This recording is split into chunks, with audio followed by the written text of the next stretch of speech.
Morning বন্ধুরা, আজ হচ্ছে শনিবার, এখন বাজে সকাল 8:30।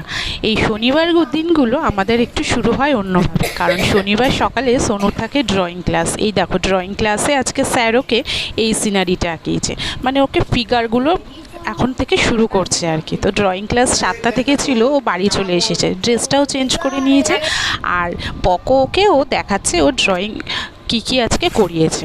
আর আমিও সকালবেলা বিছনা টিছনা পরিষ্কার করে নিয়ে নতুন একটা দিন শুরু করেছি তোমাদের সাথে।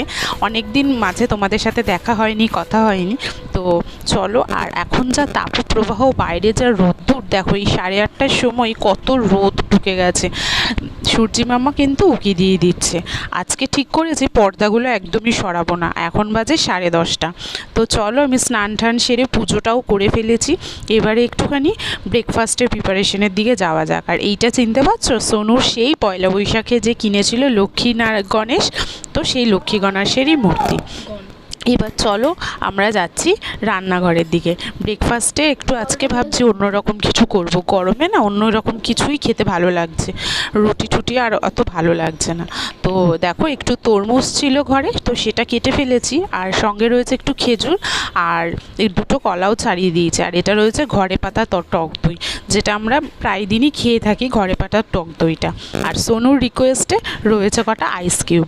আর সোনু দেখো আজকে আমাকে ব্রেকফাস্টে কিন্তু অনেক হেল্প করছে। আর একটু ওটসও নিয়ে নিয়েছি একটু হানিও। তো বানাবো আজকে, বুঝতেই পারছো হয়তো তোমরা, একটু স্মুদি বানাবো। তো প্রথমে মিক্সির গ্রাইন্ডারের বাটিটাতে দিয়ে দিয়েছি ওটস, তার মধ্যে দেব ফ্রুটসগুলো দেব। আর সোনু কিন্তু ব্যানানাগুলো পিস করে দিয়েছে, দিয়ে দিলাম একটু টক দই। আর সমস্ত যা যা কেটেছি সেগুলো দিয়ে দেবো, ওয়াটারমেলন, তাছাড়া খেজুর, এগুলো সমস্ত দিয়ে দেবো। দিয়ে এটা ভালো করে একটু মিক্সিতে গ্রাইন্ড করে নেবো। তো সোনুও বলেছে আজকে সকালে এটাই ব্রেকফাস্ট করবে। তো গরমের দিনে টক দইটাও ওর পেটে যাবে, আর সমস্ত রকম ফ্রুটসও ওর পেটে যাবে, বেশ ভালোই হবে। আমরাও গরমে এটাই খাবো, মেনলি সকালে ওটসটাই খাই, তো আজকে একটু অন্যভাবেই খাবো। তো সোনুও বললো যখন এইভাবেই খাবে, তো চলো দিনটা আজকে স্মুদি দিয়েই স্টার্ট করা যাক। তো সোনুও আমাকে হেল্প করছে, তোমরা বুঝতে পারছো সোনুর এই ছোট্ট ছোট্ট হাতগুলো কি দেখতে পাচ্ছ তোমরা? তো চলো এখন বানানো যাক। হলো সকালবেলা অলরেডি অনেকটা বেলা হয়ে গেছে, তাছাড়া সকালবেলাও একটু দুধ খেয়েছে, ড্রয়িং ক্লাস থেকে এসে একটুখানি দুধ আর পাউরুটি খেয়ে নিয়েছে। আর এখন আমি ব্রেকফাস্টটা দেব। তো চলো এটা করে নিই, তারপরে দুপুরের লাঞ্চেরও প্রিপারেশন করতে হবে। এই গরমে তোমরা কি কি ব্রেকফাস্ট করছো আমাকে কিন্তু কমেন্টে জানিও, ঠিক আছে? আর একটু হানি দিয়ে দেবো, কারণ টক দই রয়েছে, একটুখানি তো টক টক হবে, সোনু যদি না খেতে পারে, তাই জন্য 2 চামচ হানিও এর মধ্যে অ্যাড করে দেবো। আর দেখো এই যে সোনু আইস কিউবগুলোও দিয়ে দিয়েছে। তো ভালো করে এটাকে ভালো করে ঘুরিয়ে নিয়ে নামিয়ে তখন দেখি যে কেমন হলো ব্যাপারটা। আর দুপুরে আজকে মেনুটা হালকা পাতলাই থাকবে, যেহেতু শনিবার দিন। আর এত গরম পড়েছে, তোমরা কিন্তু অবশ্যই কিন্তু সবাই বেশি করে জল খাবে এবং নিজের অবশ্যই খেয়াল রাখবে, ঠিক আছে? আর এই যে দেখো রেডি হয়ে গেছে আমাদের স্মুদি। কেমন হয়েছে বলো তো? এই হচ্ছে আমাদের, আর সোনুরটাতে সোনু নিজে কটা আইস কিউব দিয়ে দিয়েছে। তো দেখতে তো বেশ ভালোই হয়েছে, মনে হচ্ছে ভালোই হবে খেতে। তো চলো নিয়ে যাওয়া যাক, সোনুরকে কেমন খেয়ে কি বলে দেখা যাক। ঘরে দেখেছো, তোমাদের বললাম আজকে আমি পর্দা একদম সরাবো না, পর্দা কিন্তু সরাইনি। আর সোনু তো খেয়ে বললো মা বেশ ভালোই হয়েছে, দারুণ হয়েছে। এবার চলো তোমাদের দাদাকেও দিয়ে দিই, দেখি দাদা খেয়ে কীরকম বলে। তো বললো যে দেখি হ্যাঁ না, বললো যে ভালো হয়েছে। তো আমাদের ওপরটা এতটা গরম হয় জানি, গরমকালে মানে পুরো প্রকৃতিটাই গরম, তো সেই তুলনায় আমাদের ঘরটা প্রচণ্ডই গরম হয়। বাইরে দেখেছো রোদ কিন্তু একদম মাথার ওপর। দুপুরে লাঞ্চের প্রিপারেশন শুরু করে দিয়েছি, ভাত বসিয়ে দিয়েছি। আর এখানে করছি বড়ি দিয়ে চাল কুমড়ো দিয়ে নিরামিষ একটা তরকারি, চাল কুমড়োর ঘন্ট যেটাকে বলে। তো তোমরা তো জানো, জিরে তেজপাতা শুকনো লঙ্কা ফোড়ন দিয়ে এটা বসিয়ে দিয়েছি। আর এই যে দেখো বড়িগুলো ভেজে রেখেছি, আর নামানোর আগে দিয়ে দেবো একটু ধনেপাতা। শনিবার, তাই জন্য আজকে আমাদের নিরামিষ প্রিপারেশন। করব চাল কুমড়োর ঘন্ট, আর করব একটু পনির ভাপা। তো সর্ষে পোস্তটাকে ভালো করে পেস্ট করে রেখে দিয়েছি। আর এইখানে দেখো পনিরটা ভালো করে ধুয়ে নেব।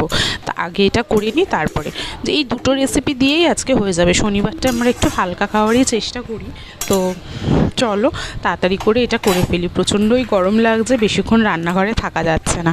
তো হয়ে গেছে, চাল কুমড়োটা নরম হয়ে গেছে, নুন হলুদ দিয়ে ঢেকে রেখেছিলাম। এবারে ভাজা বড়িগুলো দিয়ে কিছুটা ঢেকে দেবো, বড়িটাও নরম হয়ে যাবে আর চাল কুমড়োটাও আরেকটু সেদ্ধ হয়ে যাবে।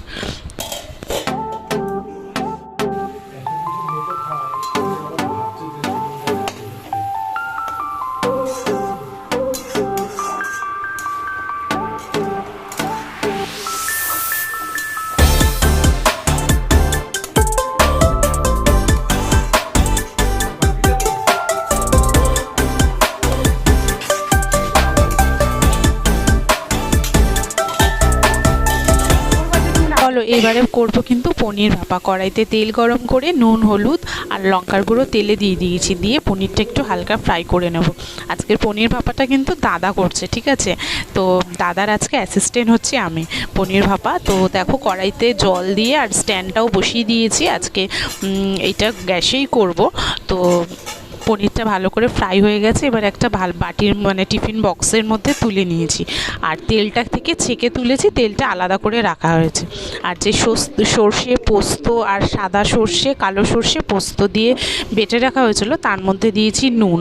আর পেস্টের মধ্যে কিন্তু আমরা একটু কাঁচা লঙ্কাও দিয়ে দিয়েছি, আর 3-4টে কাঁচা লঙ্কা গোটা দেব। আর এর মধ্যে নুন আর হলুদ দিয়ে ভালো করে মিশিয়ে নেব, নিয়ে তার মধ্যে কিন্তু পনিরগুলোর মধ্যে সুন্দর করে ঢেলে দেবো। তো তোমরা কিভাবে করো পনির ভাপার রেসিপিটা অবশ্যই কিন্তু শেয়ার করবে। আর এর মধ্যে হালকা করে দিয়ে দিচ্ছি একটু জল, নরম করে নিলাম, দিয়ে এবারে পেস্টটা দিয়ে দেবো পুরো বাটির মধ্যে। তো এটা না গরম ভাতে খেতে খুব দারুণ লাগে, গরম ভাত আর সঙ্গে পনির ভাপা, জাস্ট রেসিপিটা কিন্তু জমে যাবে। একদিন ট্রাই করে অবশ্যই দেখো তোমরা। তো এটা সুন্দর করে পনিরটার ওপর ছড়িয়ে দিলাম, দিয়ে আর বাটি ধোয়া একটু সামান্য জলও ওর মধ্যে কিন্তু দিয়ে দেবো। তো চলো এটাও দিয়ে দেওয়া যাক।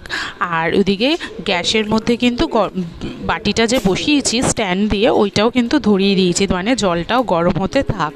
আর এদিকে শুরু হয়ে যাচ্ছে কিন্তু তার মধ্যে দেখো চেরা কাঁচা লঙ্কা দিয়ে দিয়েছি, আর দিয়ে দিয়েছি কিন্তু অল্প করে একটু সর্ষের তেল লাস্টে ছড়িয়ে দিয়েছি।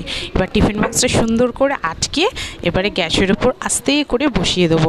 আর একটা কিন্তু সুন্দর করে ঢাকা দিয়ে দিতে হবে, যাতে গ্যাসের যে মানে ভাপটা সেটা যাতে বাইরে না বেরোয়, সেই জন্য কিন্তু একটা সুন্দর করে চাপা ঢাকা মতো দিয়ে দিতে হবে। আজকে ফার্স্ট টাইম আমরা ট্রাই করছি, নেক্সট দিন হয়তো আরও ভালো হবে। তো দেখা যাক আজকে কীরকম হয়। তো চলো এটা কিন্তু হচ্ছে, গ্যাসের ফ্লেমটা একটু বাড়ানো রয়েছে, পরে কিন্তু আস্তে করে দেব।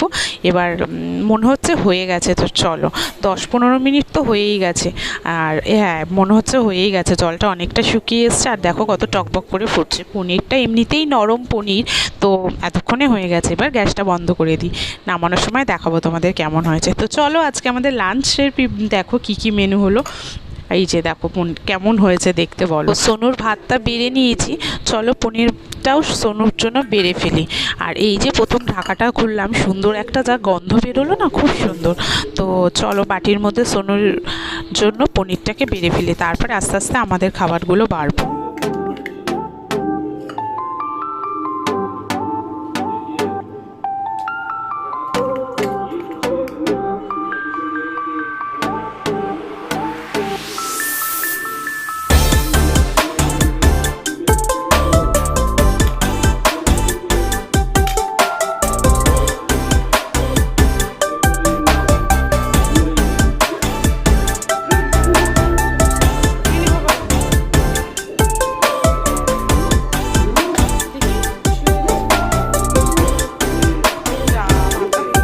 এখন চলে এসেছি রাতের ডিনারের প্রিপারেশনে। দুপুরের লাঞ্চ তো তোমরা দেখলে, আজকে ডিনারে কি খাবো জানো? আমরা খাবো চিকেন রোল।